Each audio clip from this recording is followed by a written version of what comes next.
Part 1. Store Consciousness. According to the teachings of manifestation, our mind has 8 aspects, or we can say 8 consciousnesses. The first 5 are based in the physical senses. They are the consciousness that arises when our eyes see form, our ears hear sound, our nose smell an odor, our tongue tastes something, or our skin touches an object. The 6th, mind consciousness, arises when our mind contacts an object of perception.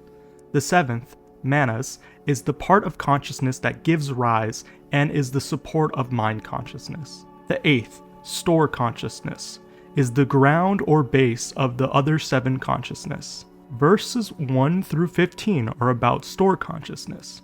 Store consciousness has 3 functions. The first is to store and preserve all the seeds of our experience. The seeds buried in our store consciousness represents everything we have done, experienced, or perceived. The seeds planted by these actions, experience, and perceptions are the subjects of consciousness. The store consciousness draws together all of these seeds, just as a magnet attracts particles of iron. The second aspect of store consciousness is the seeds themselves. A museum is more than the building. It is also the works of art that are displayed there. In the same way, store consciousness is not just the storehouse of the seeds, but also the seeds themselves. The seeds can be distinguished from the store consciousness, but they can be found only in the storehouse. When you have a basket of apples, the apples can be distinguished from the basket. If the basket were empty, you would not call it a basket of apples. Store consciousness is, at the same time, both the storehouse and the content that is stored. The seeds are thus the object of consciousness. So, when we say consciousness, we are referring to both the subject and the object of consciousness at the same time. The third function of store consciousness is a store of the attachment to a self. This is because of the subtle and complex relationships between manas, the 7th consciousness, and the store consciousness. Manas arise from store consciousness, turn around, and take hold of a portion of store consciousness, and regards this grass part as a separate, discrete entity, a self. Much of our suffering results from the wrong perception on the part of manas, and it is the subject of our in-depth study in Part 2 of this book. Section 1. The mind is a field.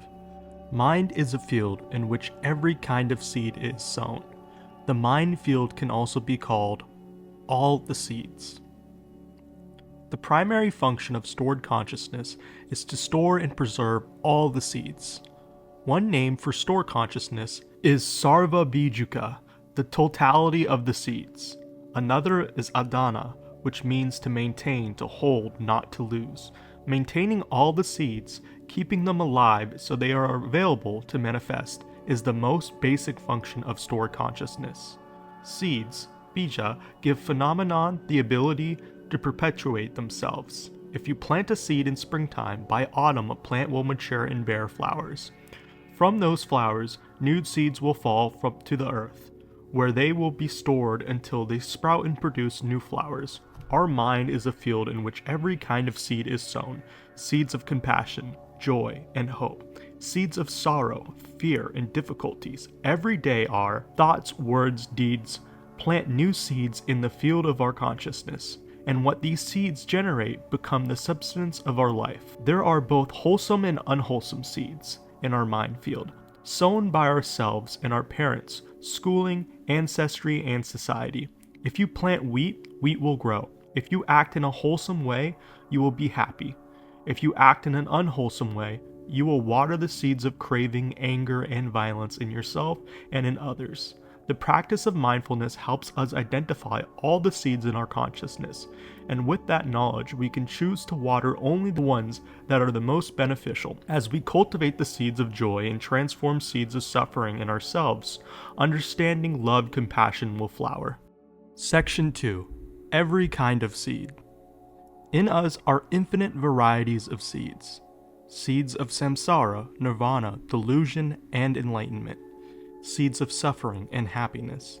Seeds of perceptions, names, and words. Our store consciousness contains every kind of seed. Some seeds are weak, some strong, some large, some small, but all are there, the seeds of both samsara and nirvana, of suffering and happiness. If a seed of delusion is watered in us, our ignorance will grow. If we water the seed of enlightenment, it will grow, and our wisdom will flourish. Samsara is the cycle of suffering, our dwelling place when we live in ignorance. It is difficult to remove ourselves from this cycle. Our parents suffered, and they transmitted the negative seeds of the suffering to us. If we don't recognize and transform the unwholesome seeds in our consciousness, we will surely in turn pass them on to our children. The constant transmission of fear and suffering drives the cycle of samsara. At the same time, our parents also transmitted seeds of happiness to us. Through the practice of mindfulness, we can recognize the wholesome seeds within ourselves and in others, and water them every day. Nirvana means stability, freedom, and cessation of the cycle of suffering. Enlightenment does not come from outside.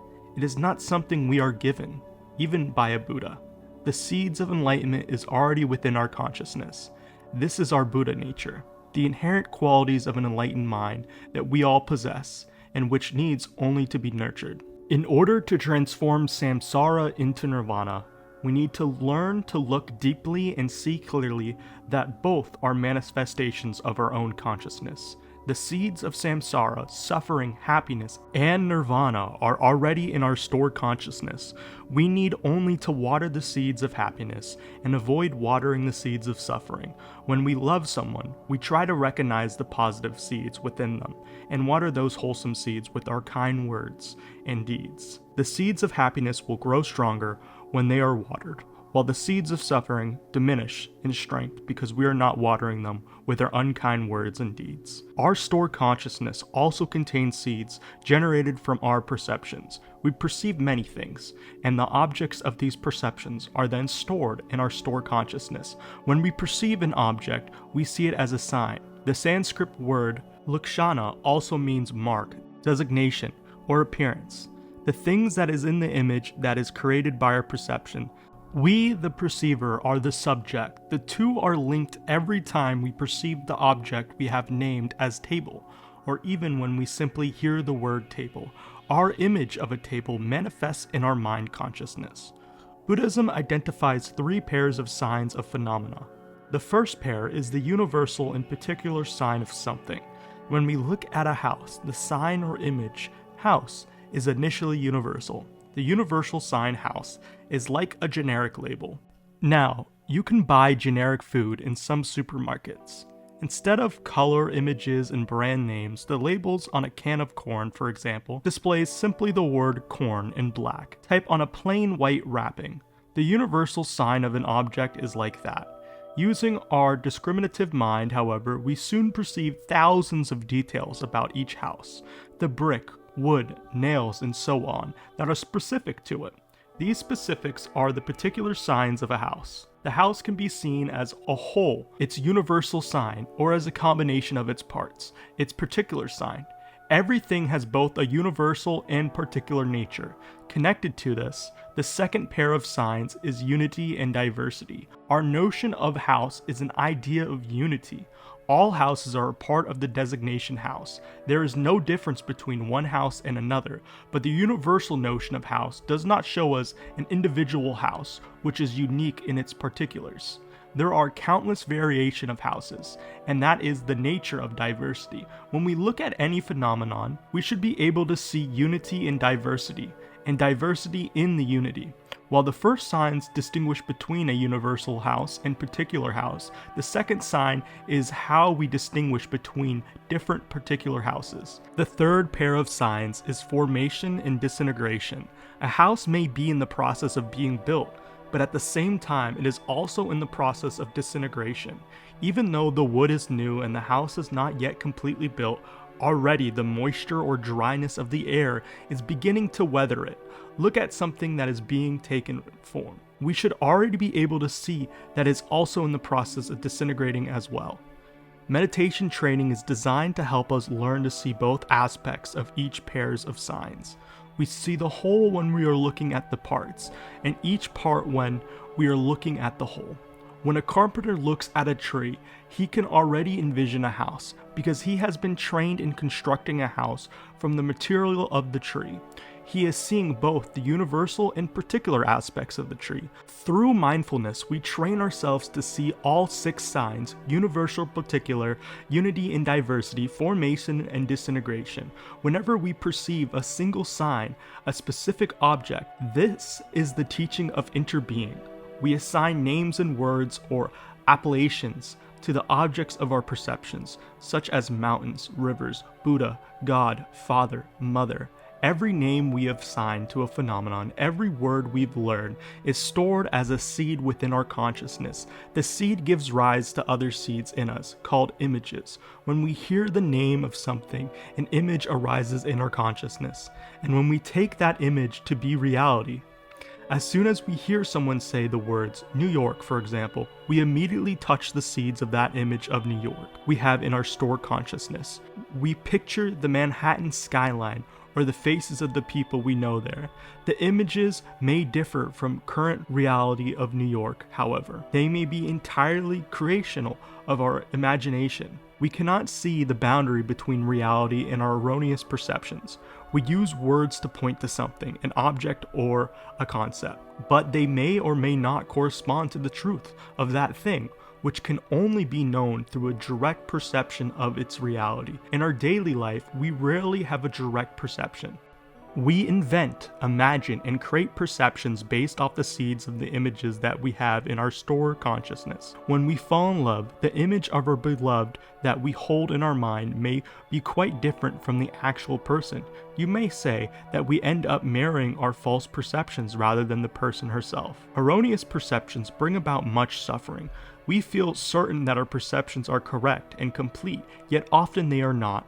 I know a man who suspected that his son was not his own, but was the child of a neighbor who had visited his wife often.